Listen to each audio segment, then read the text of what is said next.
મિત્રો, જય ભારત, જય હિન્દ. પહેલો હું મારો તમને પરિચય આપી દઉં કે ગોવિંદ મારું નામ છે. રબારી સમાજમાંથી આવું છું. સણવા મારું ગામ છે. અને આજે તમારી સમક્ષ હું આવ્યો છું. એટલા માટે આવ્યો છું કે આપણે બધાની ગાય માતાના રાષ્ટ્ર માતાનો દરજ્જો મળે એના માટે હું આવ્યો છું વિનંતી કરવા.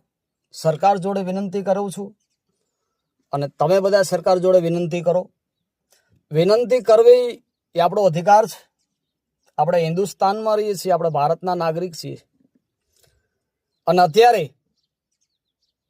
મોદી સાહેબનું રાજ અને આવડું મોટું મારું સનાતન ધર્મ, અને એક બાજુ જુઓ તો યોગીરાજ અને અમિત શાહના ઈશારે આખી દુનિયા નાચે અને ગાયને રાષ્ટ્રમાતાનો દરજ્જો ન મળે એ આપણે કઈ રીતે માનીએ યાર? એટલે ગાયને રાષ્ટ્રમાતાનો દરજ્જો આપે સરકાર શ્રી, એવી આપણે બધી વિનંતી કરીએ છીએ, માંગ કરીએ છીએ.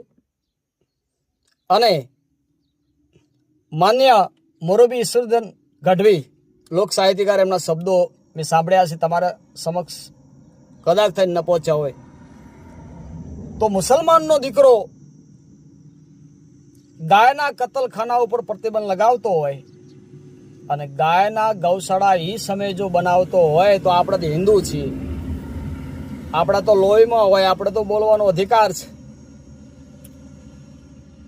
એટલે હું તમારી જોડે, બધાની જોડે વિનંતી એ કરું છું કે આ વિડીયો ઘણામાં ઘણો શેર કરજો, સરકાર સુધી પહોંચે.